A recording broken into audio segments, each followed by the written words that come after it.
زنده این که سیاه همچین گفت خونه خراب شده. گفتم از زیر آوار باید به این بکشیمتون بیرون. این با میریم یه جایی مسئله مستاجر قبلیه. ما قرار بیاد بره. چی میدونم اینقدر محکم گفت اما هنگ کردم میام میبرم که مثلا سی شانس آوردیم بالاخره. شما هم همینطور.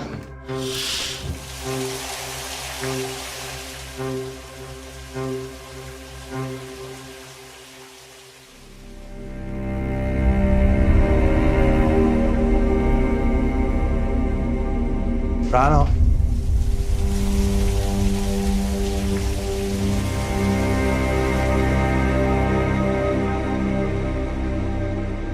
رانا جان اینو بپوش بریم کلانتری.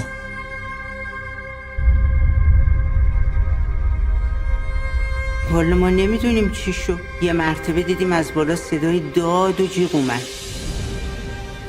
کنم روش منتظر تو بودم. از پشت دست کرد تو موام. من فکرم تویی. این با من چه حالی هم تو اون کنه که یه سر فرصت هیچ کاری نکردی. چی کارش میخوای بکنی؟ من یه رو باید پیداش کنم. داری انتقام میگیری ازش. آمرم شکایت کنم تو نمیزنی. خب از من چی کار کنم دیگه؟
Censorship in Iranian cinema was not always the problem it's considered to be today. The Islamic Revolution occurred in 1979 when Ayatollah Khamenei and his followers plotted to overthrow the Pahlavi dynasty under Mohammad Reza Shah, who was essentially the king of Iran. This was when strict censorship rules were put into place, and there was a brief time when cinema almost went extinct before it returned in triumph.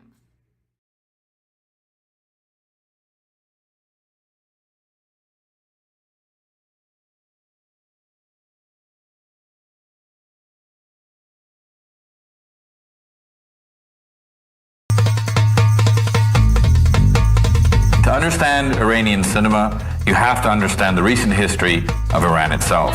In the 1960s, there was the Shah of Iran, or the king, and he was very pro-Western. So there were lots of pro-Western movies that were kind of sexy comedies with girls in bikinis and sports cars.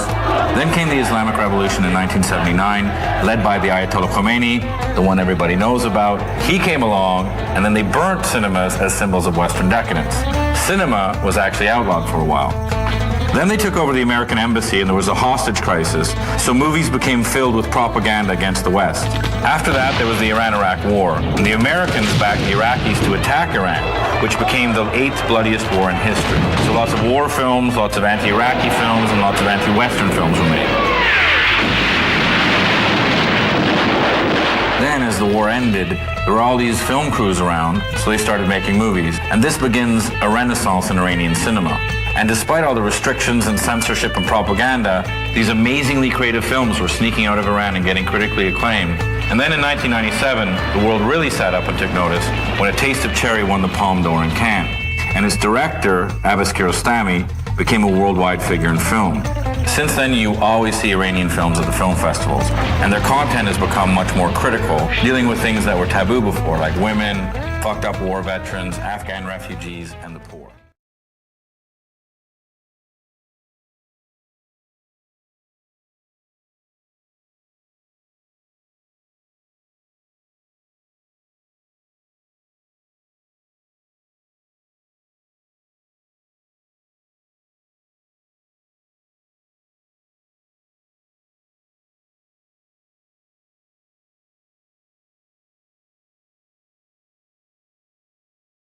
ببینید گفته بودن که مسئول سینمای وقت که من معتقدم تو دوران ایشون دوران سیاه سینمای ایران میتونیم بگیم و خیلی از فیلمسازهای ما به مراکز امنیتی احضار شدن، خیلی ها مشکل پیدا کردن در اون 3 سالی که ایشون بودش. گفته بود که پناهی اجازه نداره فیلم بسازه مگر اینکه بیاد فیلم قبلیشو، یعنی طلای سرخو اونطور که میگیم باید قطع کنه، سانسور کنه، تیکه تیکش کنه، نمایش بده و بعد از 1 سال فیلم بسازه. خب من اگه بخواستم اونطوری صبر کنم و حتی این کاری که معتقد نیستم، چون اعلام کردم واقعا 1 فریم از هیچ کدوم از فیلمامو در نمیارم و تا حالا هم روش واسطادم، حتی می‌خواستم این کارو بکنم زمان بازی رو از دست داده بودم، پس باید راه حل دیگه ای پیدا می‌کردم. خوشبختانه این که فیلم ما هم داشت ویدئویی میشد، یه مقدار مجوز گرفتن براش آسان‌تر بود از کانال‌های دیگه که ما این کارو کردیم، اما باز میدونستیم که این حساسیت روی اسم من هستش، پس ما یک فیلمنامه قلابی دادیم، چون فیلمنامه رو باید به نیروهای انتظامی هم بدیم. سیستم ایران اینطوریه که شما فیلمنامه رو اول باید بری وزارت ارشاد بدی، اونا میگن چه چیزش خوبه چه چیزش کم، بعد باید اینا رو کم و زیاد کنی تا اونا اجازه بدن کار کن و بعدم فیلم رو ساختی باید بیاری دوباره همین کارو بدی و اونا هر چقدر میخوان دخل و تصرف کنن تا فیلم به نمایش در. خب ما و بعد وقتی که اجازه دادن تو حتی باید بری، حالا چون نیروی نظامی توی کارت هست، باید ببری به نیروی نظامی هم اون چیزو بدی، اونا هم بازم یه سری نظرات میدن. ما دیدیم این روال نمیشه، پس یه فیلمنامه قلابی درست کردیم، فیلمنامه قلابی رو دادیم به اینا و کارگردان هم یکی از عوامل فیلم خودمون رو اعلام کردیم، اسم منو نذاشتیم. تا 5 روز مونده بود به فیلم تمام بشه هنوز نمیدونستن که من کارگردان این فیلم هستم و به خصوص اون مسئول سینمای وقت. یک دفعه یکی از روزنامه‌ها اعلام کرد که من دارم فیلم میسازم، در این مورد مثلا این هستش که یه دفعه این سر صدا پیچید، نیروی انتظامی نامه‌ای داد که من باید تمام راش‌ها رو تحویل بدم و اون مسئول سینمای وقتم تمام تلاش خودش رو کرد که این فیلم ساخته نشه و من بالاخره اون 5 روزه رو یه جوری کار خودم رو توی خارج از محوطه نیروی انتظامی تهران انجام دادم. سکانس‌های مینیبوس رو داشتیم میگرفتیم، خوشبختانه کار تموم شد و اعلام کردم آره ساختم، نمیذاشتید بسازم ولی ساختم اون گونه هم که دلم می‌خواست ساختم. Maybe I should mention in terms of censorship, one of the most interesting cases is Jafar Pahani. You heard of him? Yeah. And so he right now is under he's under house arrest or something. Yeah, and he's got a 20-year ban on making films. And during that 20-year ban on making films, he's made at least 3 films. And have you heard about this at all? I know he made one called like This Is Not a Film, and there's like some story he like smuggled it out of the country in a cake. Yes. On a USB drive. I thought That's that was really cool actually. That was his first one. And then he made another one, I can't remember what that one is, which was a similar one. Yeah. And the most recent one that he made, and so those were made basically in his house, right? He actually got a tiny little camera and he pretended to be a taxi driver, and he made this movie called Tehran Taxi, or I think it's in the translation here is Jafar Pahani's Taxi, and it's pretty cool. It's a pretty fun film. But because of the ability to basically use a smartphone or a very small camera, he was able to just drive around Tehran and make this film. Yeah. So that's that. So yes, there is censorship. But they're able to get around the censors. Well, some of them are able to get around the censors, And even when someone is actually prohibited from filming, he's still able to make films. Yeah. Not everyone believes censorship is harmful, though. Nigar Motaide, Associate Professor of Literature and Women's Studies, told CNN, quote, "Film cultures have flourished oftentimes when they had been put under restrictions," and quote, Hamid Desaibche, Professor of Iranian Studies at Columbia University, agrees with Motaide and believes that the Islamic Revolution created a, quote, "condition of creativity to express the trauma that the nation has experienced," and quote, and that the censorship created a barrier that filmmakers have to cross in creative ways.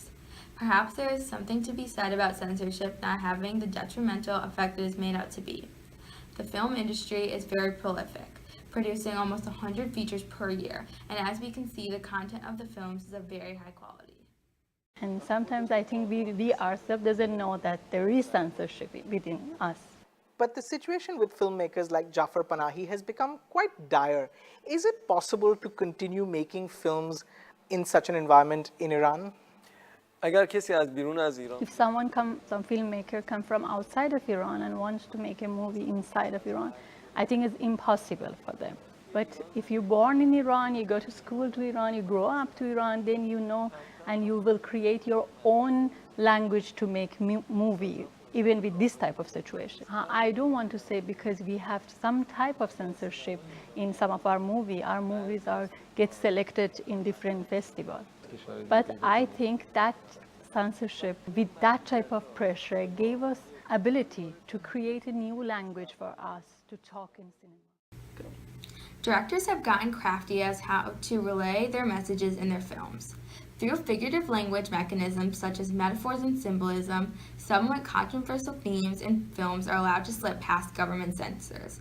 The 2016 Academy Award-winning film The Salesman, directed by Asghar Farhadi, tells the story of Rana and Ahmed, who are forced to move from their home as it is collapsing as a result of faulty construction.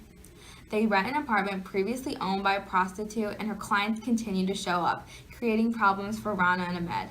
Kevin Hangopane, senior lecturer of media studies at Pennsylvania University, states the movie is a, quote, cryptic message of Iran civil society as a crumbling building, and its depiction of the conflicting social and religious roles Iranian women must grapple with. The film interests that represents institutions, cultural, economic, or religious, are what narrow the possibilities for humane communication and equality. The 2009 film No One Knows About Persian Cats, directed by Bahram Gobadi, tells the story of two young musicians who break the law by trying to set up an underground rock band in Tehran. This particular film takes a swing at the regime's censoring of the arts and celebrates the people determined to fight for artistic freedoms. Additionally, the 2004 film Duel, directed by Ahmed Reza Devarish, makes a powerful statement about the trauma of the Iran-Iraq War. در واقع فوتبال بهانه است. فوتبال بهانه است که ما از محدودیت صحبت کنیم. تمام فیلم‌های من در ارتباط با محدودیت هستن. محدودیت‌هایی که انسان‌ها وضع کردن که انسان‌های دیگر رو محدود کنن و اون حقوق اولیه رو ازشون بگیرن. فوتبال یک بهانه‌ای میشه که ما در عمق به اونها اشاره کنیم و بگیم که در جامعه‌ای که حتی این کوچکترین اختیار یک انسان رو که بتونه بره یک از قهرمانان کشورش رو ببینه وقتی محدود میکنن حکایت باید از یک عمق بیشتری داشته باشه، از یک محدودیت بیشتر داشته باشه. And you may know that this year's Academy Awards, yeah, I think Best Foreign Film, is The Salesman. The Salesman, which is an Iranian film, and the director Asghar, I can't remember his last name. Oh, it's like Farhadi or something. Farhadi, yes. Yeah. That was his second Oscar. Mm-hmm. His film, A Separation, about, was it 3 or 4 years ago? Yeah, I think it was. Also won Best Foreign Film. And that was the first time any Iranian film had ever done it. Mm-hmm. And the amazing thing about this guy is he's making really interesting, you might even say, they're not against the government, they're not overtly political in that sense, but he raises some really serious questions, right? Mm-hmm. So A Separation is, there is a couple, and the wife wants to emigrate, mm-hmm. and the husband doesn't, mm-hmm. and so they decided to get a divorce. and and then of course the daughter's like, which side am I going to go on? It gets complicated because the reason it's not that he doesn't love his wife, it's just that he wants to stay and take care of his dad.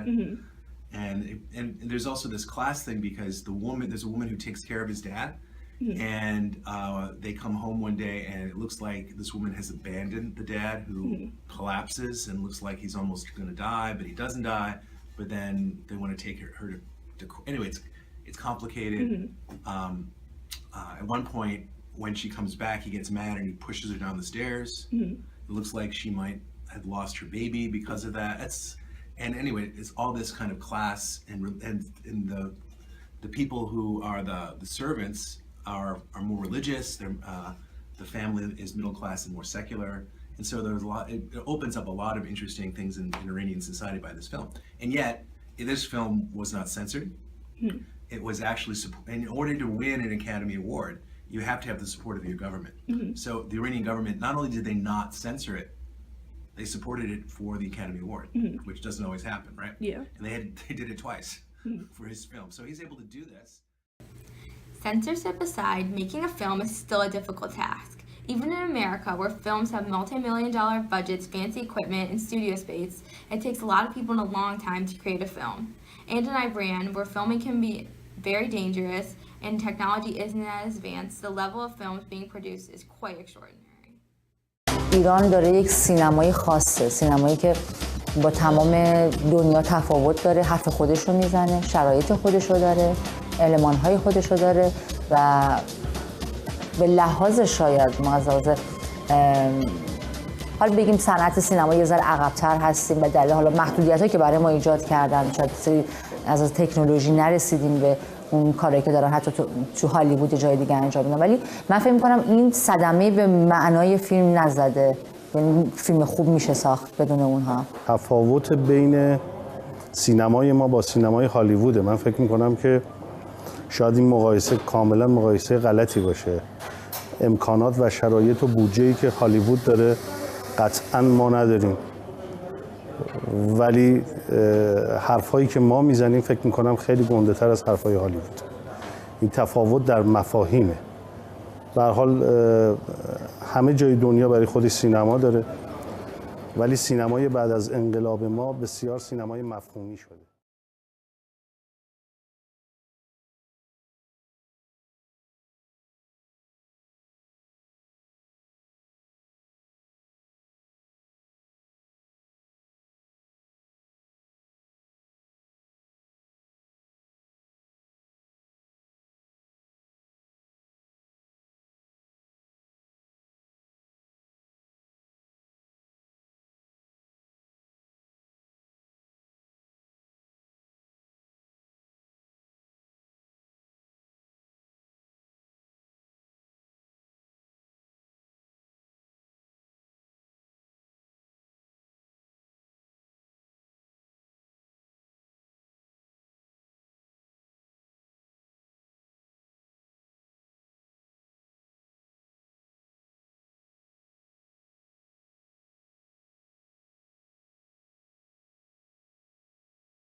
Okay, and then starting sort of like you were talking about the Oscars, and so how like Asghar Farhadi, he's like, you know, 1-2 now. So why do you think Iranian film is starting to become like more prevalent and more popular, especially in like Western society? Well, I think the Iranian film has been very good for so long. Yeah. It was just a matter of time. So the first Oscar for Separation, it was just it was clearly one of the best films of that year. Yeah. And this, he just sort of broke out. That was his breakout film. And I think it was just the Academy just starting to recognize. And I think the thing about the Foreign Film Awards, that there was a time when it was much more, they were going for movies that were more okay, but there was more. Now I think more recently they've been going for movies that are a lot better. Yeah. And this was just such a well done, beautiful film. And I think they just recognize that. The Iranian film industry is the unsung jewel of the Middle East. Iranian cinema has been able to survive and flourish for the last several decades despite censorship regulations, though some people even believe it is because of censorship that Iranian cinema is so innovative. Nonetheless, thanks to the creativity and dedication of the directors, actors, and those behind the camera, award-winning films have been able to produce and introduce the world to Iranian cinema. Film has often been called a universal language because of its ability to travel across multiple cultures. Such a statement rings true for Iranian cinema. The world has truly come to see how amazing Iranian films is and how film can be so much more than just an image on a screen.